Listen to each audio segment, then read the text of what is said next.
ஓம் சாய்ராம். எனது அருமை பிள்ளையே, உன் வாழ்க்கை மாறும் என்று பல முறை சொல்லியிருந்தேன். எத்தனை நாட்கள் நகர்ந்தாலும் உனக்கு நடக்க வேண்டியது நிச்சயம் நடக்கும். காலம் கடந்தாலும் நீ விரும்பிய காரியத்தை நான் உனக்கு தருவேன். நான் என்றும் உனக்கு துணையாகவே நிற்பேன். வாழ்க்கையில் நீ படும் சோதனைகள் அனைத்தும் நிரந்தரம் என்று தப்பு கணக்குகள் போட்டுவிடாதே.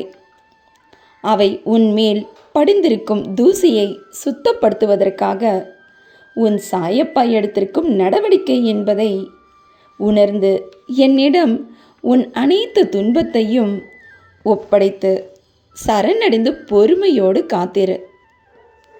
உனக்கு நடக்கும் ஒவ்வொரு விஷயத்திற்கும் காரணங்கள் உண்டு. என் லீலைகளை உன்னால் எளிதில் உணர முடியாது. எது நடந்தாலும் கவலை கொள்ளாதே. நான் உன்னோடு உன் கையை இறுக பிடித்து கொண்டிருக்கின்றேன். நான் என் அனைத்து பிள்ளைகளானாலும் எந்த ஒரு ஜீவராசிகளானாலும் சமமாகவே கருதுகிறேன். இவர் எனக்கு பிடித்தவர், இவர் எனக்கு பிடிக்காதவர் என்பது யாரையும் நான் குறிப்பாக கருதுவதில்லை.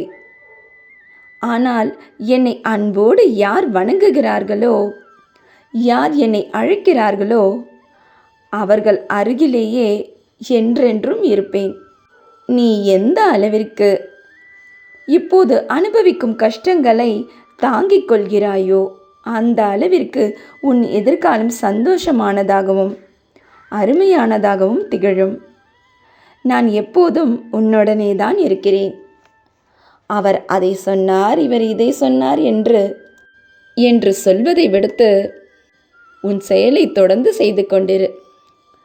அவர்களை உனக்கு எதிராக பேச வைப்பது உன் கர்ம வினையானாலும் என் அனுமதி இல்லாமல் ஒரு அணுவும் அசையாது என்பது உனக்கு நன்கு தெரியும் அல்லவா? அப்படி இருக்க நான் அவர்களை உனக்கு எதிராக உன்னை கேவலப்படுத்த பேசுவதை அனுமதித்தேன் என்றால் அவர்கள் உன்மேல் படிந்துள்ள கெட்ட கர்மாக்கள் என்னும் தூசை துடைக்கிறார்கள் என்று பொருள். இப்படி நிகழ்வதன் மூலம் உன் வெற்றிக்கு தடைகளாக இருக்கும் மூடப்பட்ட கதவுகளை திறக்க எளிதாக இருக்கும். இன்னும் சில நாட்களே நீ ஜெயிக்கத்தான் போகிறாய். உன் கை விரல்களை நீ எண்ணும் அளவிற்குத்தான் உன் வெற்றி நாட்கள் உள்ளது என்பதை நீ மறவாதே. இதை நீ முதலில் நம்பத்தான் வேண்டும். உன்னை நம்பி உன் செயலில் வேகமாக நகர்வை எடுத்து வை.